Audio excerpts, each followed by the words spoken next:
Good afternoon, people. How you guys doing? So I just spent like good, I want to say 30 minutes to an hour trying to make a YouTube video live. It didn't work. The video was almost 20 minutes long and I wasn't even halfway through my story. So, decided to go on Facebook Live because yeah, that's just how I feel like it's comfortable. As you can see in the title, it says my story. And the reason why I put this on here and the reason why I was trying to make a YouTube channel is because I have always wanted to make a video about mental health awareness. And the reason why I want to is because one, I want to tell my story, and two, I'm still learning about the mental health world, and I want to take people on this journey because I feel like a lot of people are going through it, especially in this time. There's a lot going on within our world, and I'm sure a lot of people are going crazy right now. And it's like we need to take care of our mental.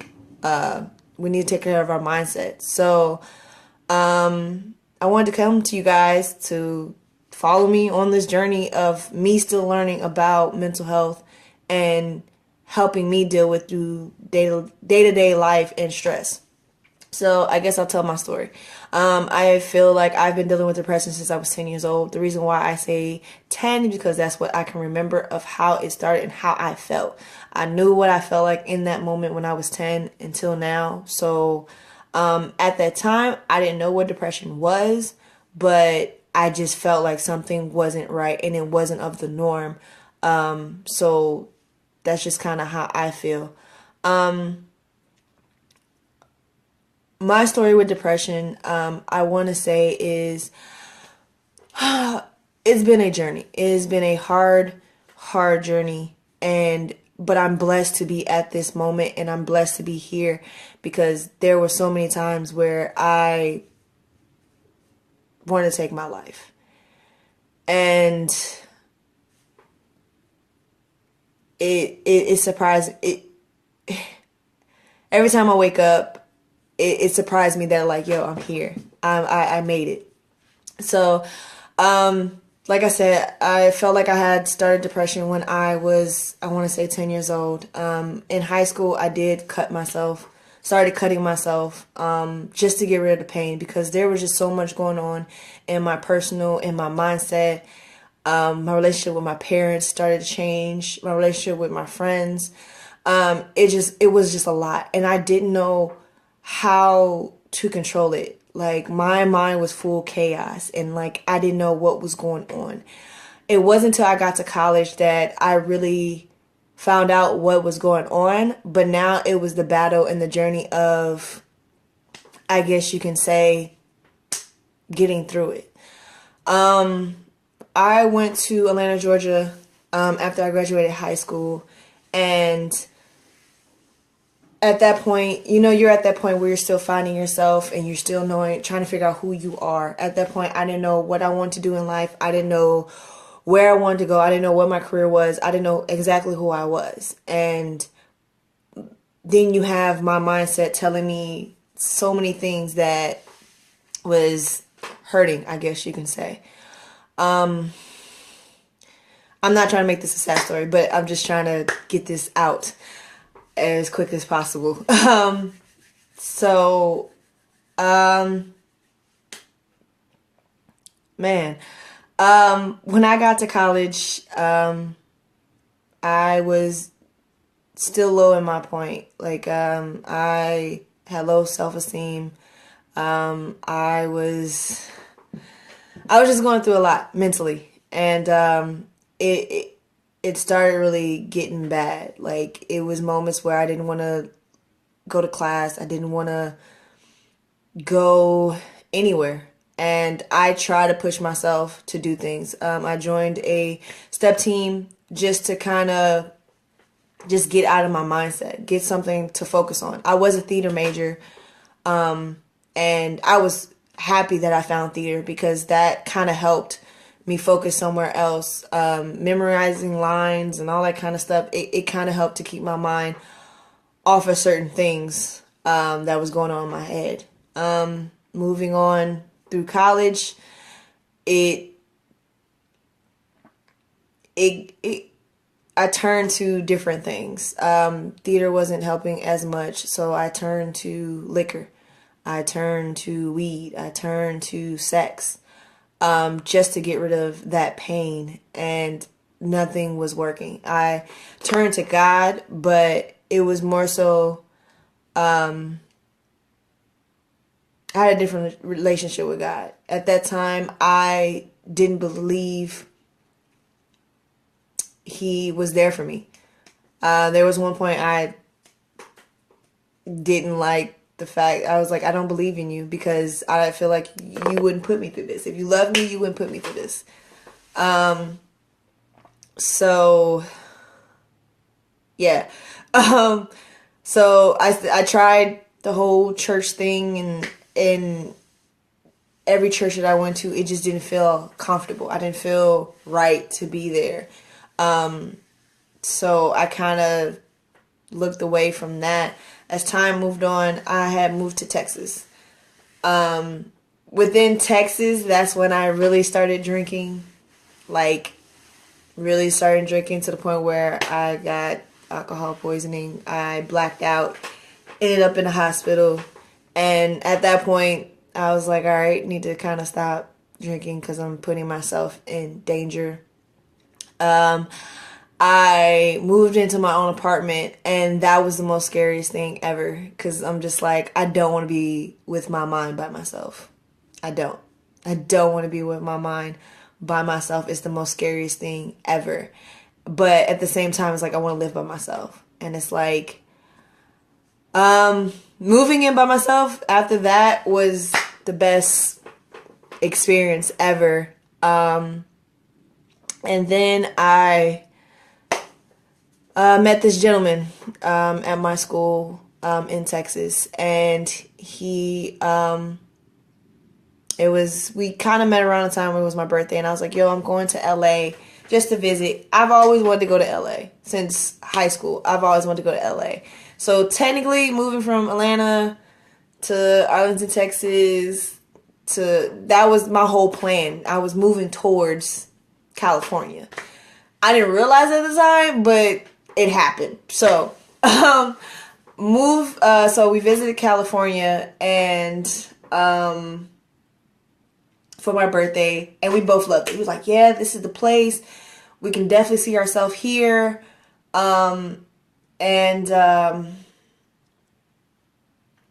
was like, all right, well, let's move. I was like, yeah, for sure. Let's move to LA. Like, maybe next year, maybe in 2 years, we'll definitely move. And no, he was like, no, let's move like February. Now, remind you, my birthday's in January. He wants to move in February. So,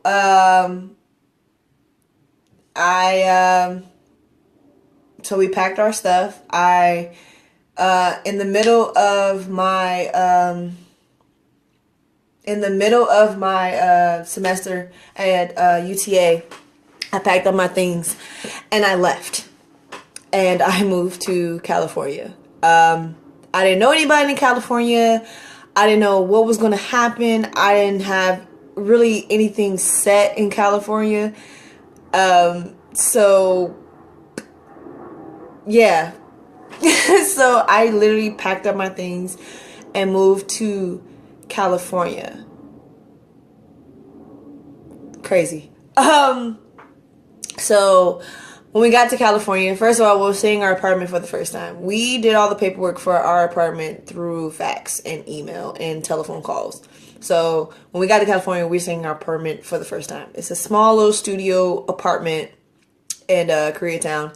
And I was like, okay, I can work with this. It's fine. Remind you, I just had this big apartment, and now I'm moving to a studio apartment with 3 people in there.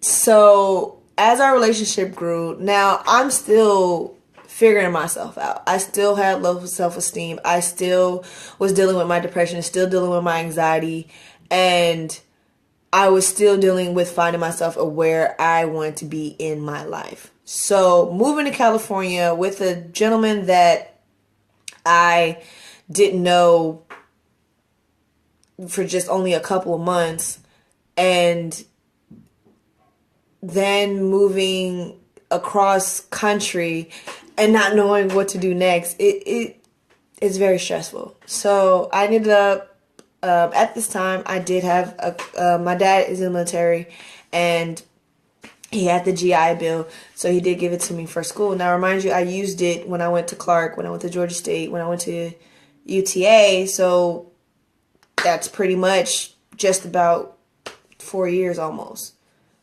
So I was like, okay, we need money. And I'm just like, well, I would still like to go to school at least to complete something. That was my whole thing. I never completed anything. So,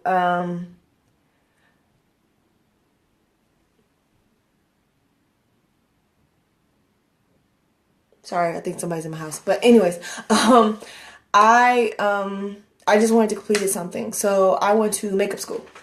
I went to cinema makeup school in Koreatown, and I was able to complete it. I didn't do my best because my home situation was so stressful, and I want to say it like this. That relationship was toxic, and I felt like we were toxic to each other. It wasn't a good time to move in with each other. We didn't really know each other. We didn't know our flaws. We didn't know our strengths as much. So we became really toxic with each other. And that put stress on me and him. So we, so that whole situation was really stressful. So I wasn't able to do my best in makeup school, but I did graduate. I did complete the whole program, which I'm proud of. So moving on from that, as my home situation, I felt like got worse and worse, I became deeper and deeper and deeper in depression, to the point where it was, I couldn't think clearly. I couldn't see clearly. I couldn't think clearly. I would make decisions that I was like, wait, why am I making these decisions? Why am I making these choices? This is not right. So it got to the point that I got so deep that, like, I started disrespecting my parents and disrespecting my friends. I wasn't talking to anyone, really. I wasn't. I felt like my friends didn't know where I was, or where, like, I don't know. I just didn't know where I was, or I don't know. It was just hard to explain. Like, it was just, I kind of disappeared. I disappeared from the loved ones, and because I didn't want them to know what was going on, because half the time I didn't know what was going on. So it got really dark, and it got to the point where one day, and this was also the same year where my my great grandmother had passed away, and my grandfather passed away, and that hit home for me, because my great grandmother, she had so much strength and so much wisdom, and she lived so long, and I never got a chance to know who she really was. Like, I knew of my great grandmother, and I'm blessed that I got the time that I spent when I was younger, but it was like, I don't know my history. And it's like, you hold the key. And it was like, I come to you for strength, and I come for you to know who I am. And the reason why I was so hurt is because I was going through this journey of depression and not knowing who I was. And it was like, I had an opportunity to know my history and know where I come from. So that hurt. And then when my grandfather passed away, that was another thing, because I'm just like, I don't remember.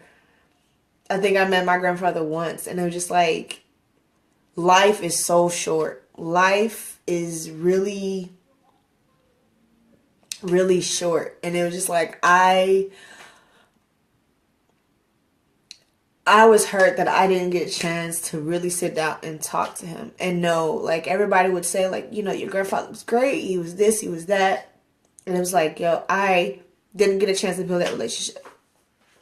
So having them pass away and then having depression and anxiety and going through the relationship that I had with the man that I was with at the time, it broke me down and it got me to a dark, dark place, to the point where I was on the roof of my apartment and I looked down and I was just like, yo, like, I've been dealing with this depression since I was 10. And it's like, when does it stop? When does it end? When does these thoughts just go away?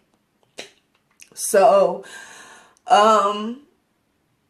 but I felt like it would never go away. It would never stop. So I was on the roof and I looked down and I'm just like, yo, like, I can end it all right now. I won't have to deal with this pain anymore. But the reason why you see me sitting here today crying on live Facebook is because I didn't.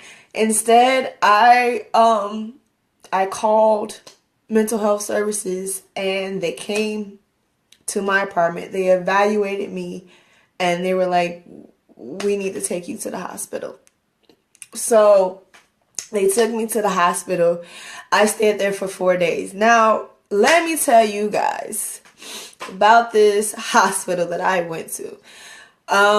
For those who may not have gone through it, I've known some people who have gone through it. But for those who haven't, this mental health institute was like pretty much like a jail. It was cold. The team members there was unresponsive. But the one thing I did learn there, it was like, people in society may look at us like we're crazy and we're out of our mind, but I'm telling you this right now, the people that I met in there was the most kindest, heartwarming people I have ever met. I'm actually still in contact with one of those people to this day. I haven't talked to her in a while, but she knows who I'm talking to.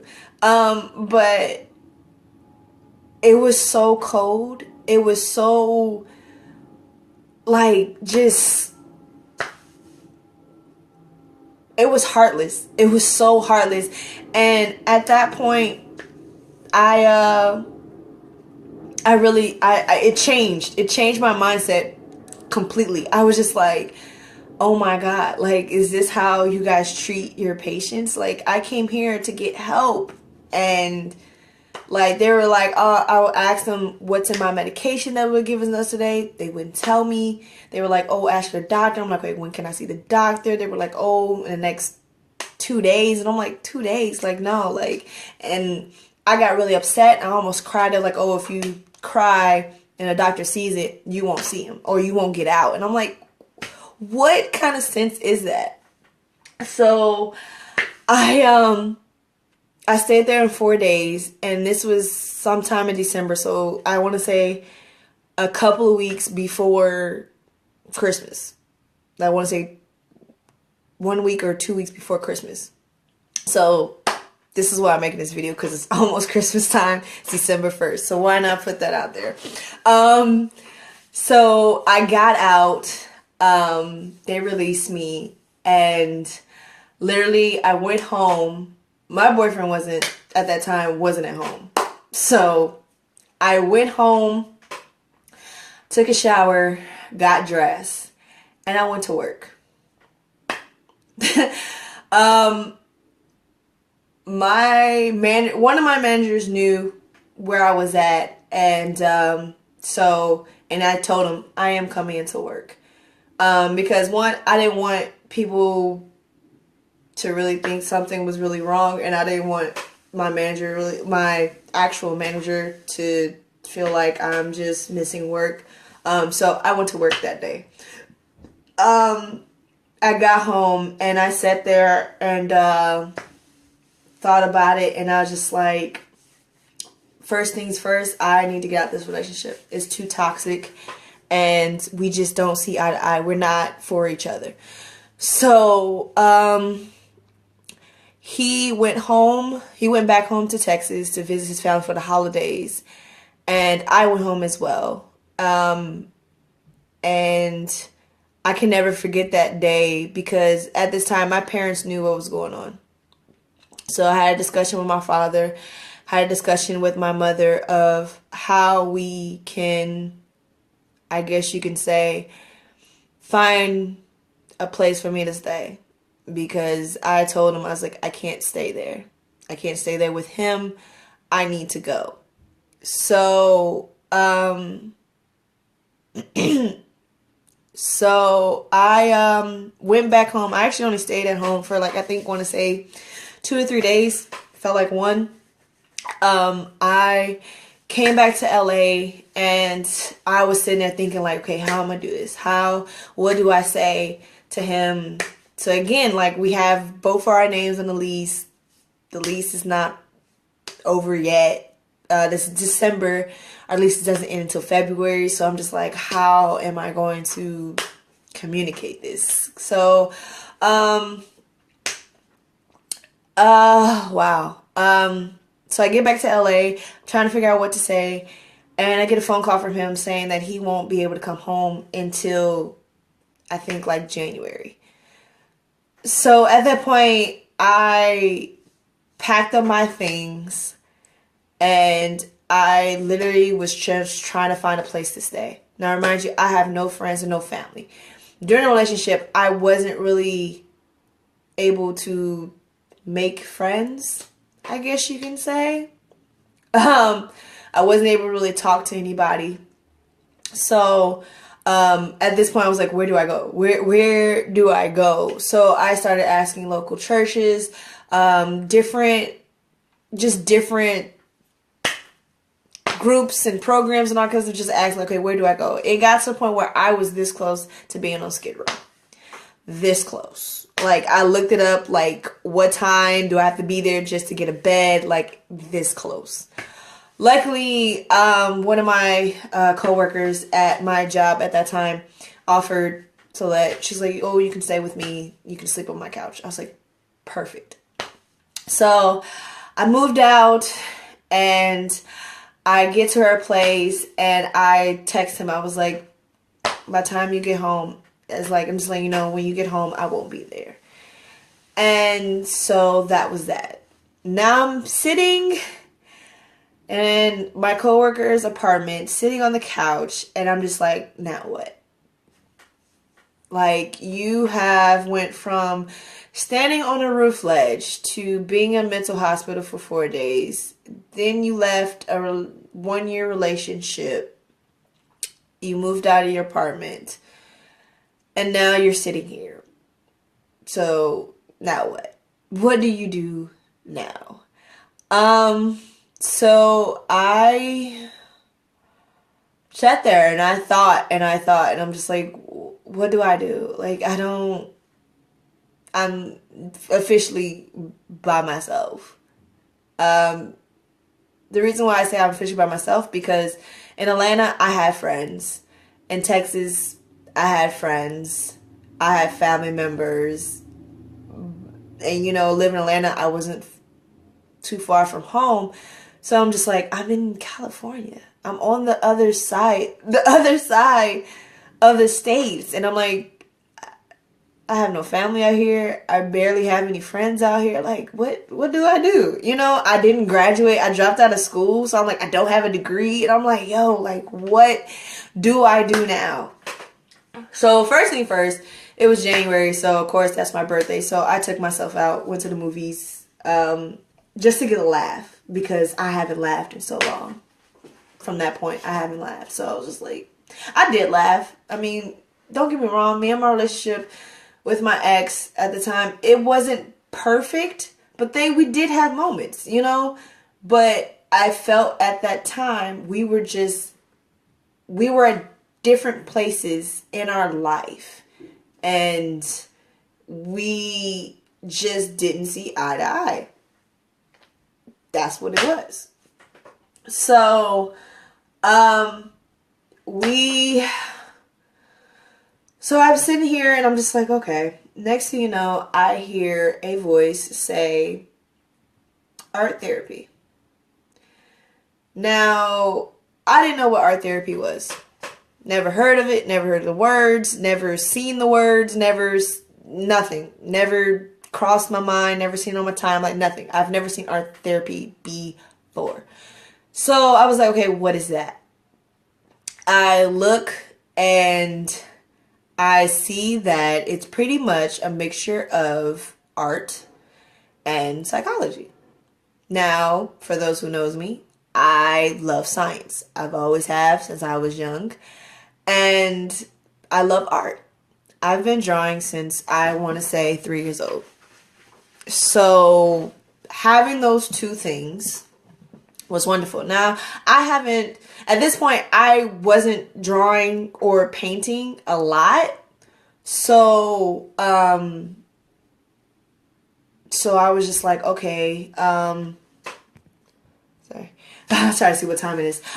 So I was just like, okay, but I haven't done any artsy things in a while. And I was also a theater major. So as I'm sitting there, I'm like, why did God present this to me? And the crazy part is I feel like he was preparing me for this moment because I was a theater major. So I did costume, I did set design, I did makeup. I had a certificate in makeup from Cinema Makeup School. I was dancing, I was singing, I was acting.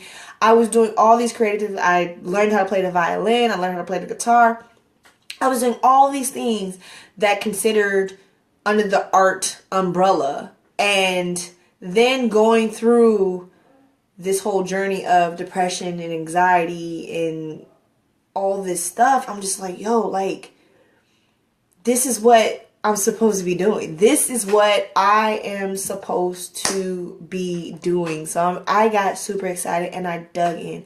I completely did some research. I looked at what schools were offering, this degree. Like, what can I do with this degree and where can I do it at? And I really got into it. And this was in, I want to say 2014.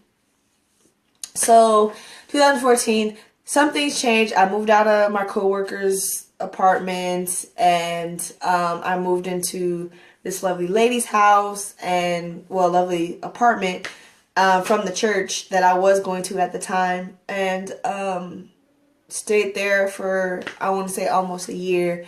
And then I moved into my friend's apartment, my close friend. Me and her met through a mutual friend that I know since high school. And when we first met, we were cool, but we really got close over time. And she has a big heart. And she was like, oh, you can stay with me. You can sleep on my futon. My roommate should be moving out, so you can move in there. I was like, cool. That's awesome. At that time, before I moved in there and moved in with her, I was staying with one of my coworkers when I used to work at the hotel. I love him. He's actually watching. I saw you pop up. So shout out to you. You know who I'm talking to. So I appreciate you. Love you. But so I moved in with another coworker, and then I moved in here with her. And since then, when I tell you I've had a turnaround, I'm still dealing with the depression. That's the one thing I still damn doing it, but it is not as severe as it was in the beginning when I first was introduced with it. But since being here, I've had the more passion to paint. I don't know if you can see behind me, but those are all my paintings. And not only has she helped, but I am in a relationship. And the relationship I have now is a wonderful, wonderful relationship. This man has pretty much inspired me to do more painting. He continued to inspire me. There was one point I wanted to quit painting. I was like, I don't want to do painting anymore. Like, I'm stressed out. I don't want to do it. It's no longer a safe haven for me. And he was like, you don't understand how your paintings inspire so many people. You don't understand how much you inspired me with your painting. You let me get back into my love of music because of your paintings. And he's like, don't stop. Like, you don't know how much you inspire people. And it brought me back of why I started painting in the first place. It brought me back to that moment when I sat on the couch and that voice told me art therapy and why I wanted to do it. So I got back into painting, and I can't leave painting because my roommate, she's an artist. So it's like when she's painting, she inspires me to paint. When I paint, I inspire her to paint. So we feed off each other. So it's like, it helped me get through the day. It helped me get through the weeks. It helped me get through the months just being around these people. And as time grew on, we met more people that was more in tune with the arts, and it just inspired me more and more and just kept me going. So shout out to the squad. Y'all know who you are. But that's pretty much my story with when it comes to depression. I took out a lot of the details because I don't want to make this so darkened. But that's pretty much the gist of why I'm making this video now, because I want to help people. I want to help people get through this journey. It's a hard journey. It's a difficult journey. And I'm still learning. So it's like, as I grow, I want you to grow with me. I want you to come along with this journey. So like I said, as I learn, I want you guys to learn too. And we're going to get through this together. Especially within this Black community, mental health is not talked about as much as it should.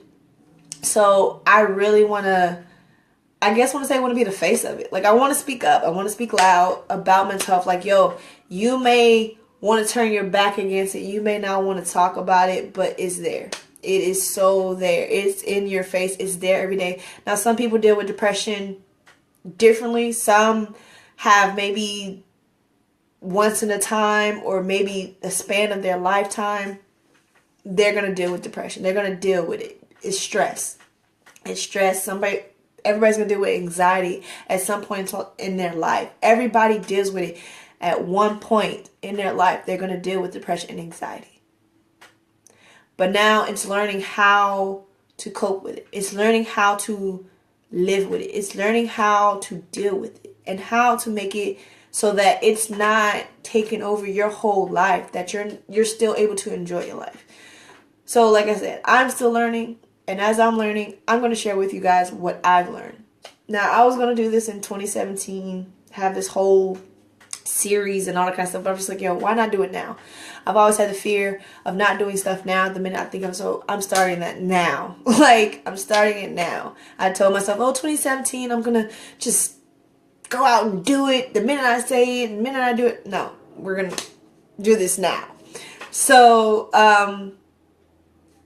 that's what it's going to be. I'm going to try to post videos as I learn about mental health. But I want to tell my story first. So look out for a YouTube video. I just wanted to make this video now because I didn't have time for editing or anything like that. I have to be at work soon. So I was like, I don't have time for editing right now. So I wanted to put this out now. But look out for that YouTube video. I got to figure out what I'm going to talk about that. Talk about what's gonna go in that. But yeah, to all my people who are going through depression, understand this. If you've been going through depression for some time now, for some years now, you know what it feels like. You know what it looks like. You know what it smells like. You know, this is what I tell my roommate all the time. I was like, I know what it looks like. I know what it feels like. I know when it's coming.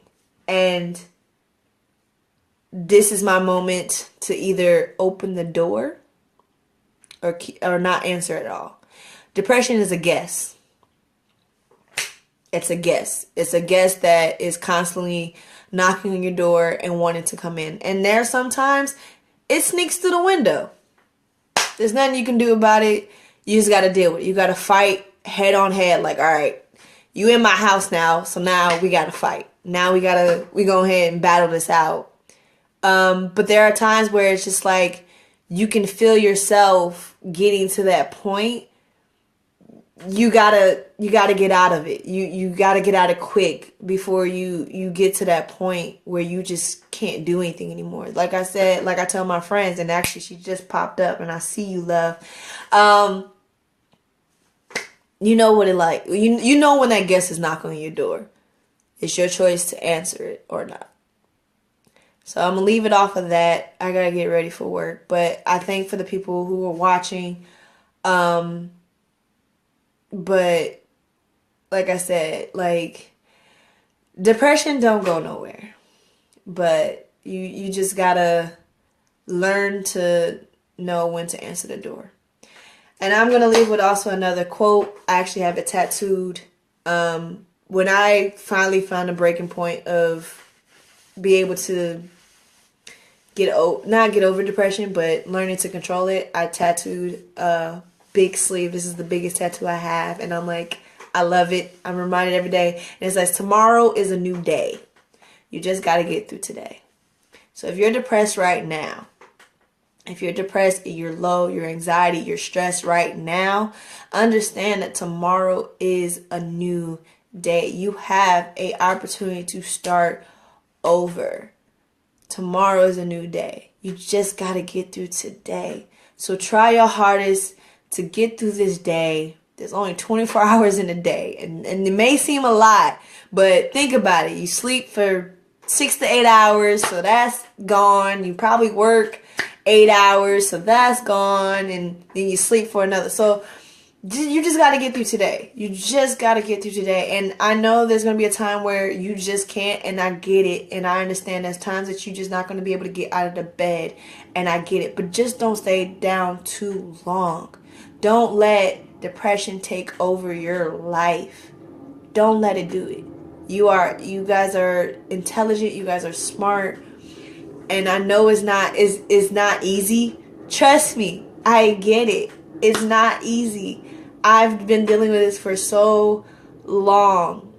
It's not easy. I'm still going through it. I'm not saying that like, oh yeah, I figured it out. I know about depression and I know about anxiety. No, I'm just telling my story. I'm telling my journey. I'm telling what I've been through. But it's one of those things like, I get it.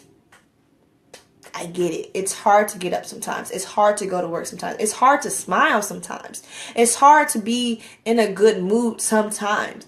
And it's like, it's one of those things where, for me, it's one of those voices like, yo, like, come on, like, get through it. Like, don't let this beat you. Don't let this beat you. Like, you, come on now. You know what this is. You know what it is. For those people who are experiencing depression for the first time, talk to somebody. Or just be around somebody. Be around somebody that you trust and love and understand who you are. Just be around. I know there are times when I'm depressed, I don't want to say anything, but I just cuddle up with my boyfriend. I just cuddle up with him, and he knows what's up. And he's like, I got you. So, I understand that like, there's people out there that care. There may be not some people who understand what's going on, because everybody goes through their life differently. Everybody deals with stress differently. Everybody's different. So there may not be people that understand. Don't get mad at them. And don't feel ashamed about sharing your story. I know with a lot of people who deal with depression, they don't want to say anything because they don't want to feel a burden on anybody. They don't want to feel like their problems are bigger than the next person. And that's not it. Your problems are your problems. And you have to understand that in your mind, they're big. The next person may not understand that, but for you, they're big. Don't push it to the side. Don't be like, all right, I'm not going to deal with it. I'm not going to worry about it. Like, my problems, I'm like, my depression is not, the next person. I used to do that. I used to hold in. I used to want to speak up and wanted to say what I wanted to say and wanted to talk about my depression, but I didn't because I felt like it wasn't that big of a deal. I felt like I was being sensitive. I felt like I was just being a baby. And I was like, I don't want to talk about it. I don't want to talk about it. And it was at that point where it's just like, but I need to. in order for me to get it out, and in order for me for people to understand and understand me and what I'm going through, I have to talk about it. If I lose friends because of that, oh well. If I don't know, if I lose friends and all that kind of stuff, oh well. If people are not interested, oh well. But there are certain people out there in this world that does need to hear my story and needs to understand, like, yo, she's gone through it and she's still going through it, but she's able to talk about it. Like, understand, like, if your friends and family can't understand that, like, there's an issue, I mean, make them understand. Educate them. That simple as that. Educate them. And that's what I kind of want to do. Like, I'm educating myself so that way when people do come to me and talk to me, I'm like, yep, that's pretty much, they're like, oh, I'm going through this. I'm like, yeah, that's how it goes. But find what you love. Do what you love. Right now, I do meditation. I do yoga. I paint. I try to be around my loved ones as much as I can. I go for walks. I listen to music. Just find your niche. Find a way for you to get through it. And if at one point I do this trick, at one point if you feel like your anxiety is not a bad thing, but because anxiety is pretty much, you seem like you're in danger. Anxiety comes when you see a bear in front of you, okay? But there's sometimes anxiety comes at a time where it's like, okay, I'm not in danger. So just look around yourself, touch yourself, and just be like, okay, I'm okay. So it kind of brings it down. That's what I do. It might not work for you, but for my anxiety, I just kind of name stuff of what I can see, what I can touch, what I can hear, because it just lets me know that, like, I'm breathing, I'm not in danger, I'm not dying. So that's what it does for me. But I'm not going to make this video any longer. I will check in with you guys later. I appreciate for the people who are watching. I see that people are commenting, but I can't, fortunately, I don't know why, but I can't see it. But I'll read them right after I'm done with this video. So I love you guys. Have a good day. It's December 1st. I can't wait for Christmas. Hopefully I can get home. But happy holidays to you guys. Be safe out there. Keep your mind clear. Keep your body healthy. Keep your spirits up. You guys, we got to come together and just help each other out. So I hope this video has helped someone in some way. If it did, just let me know if it has, because I would like to know. I would like to know if it did touch somebody. And if not, that's fine. I'm still going to make these videos because I want to get my story out there and I want to help people. And hopefully I'll get into school and learn more and be able to get out into my community to spread this love that I have. So I love you guys.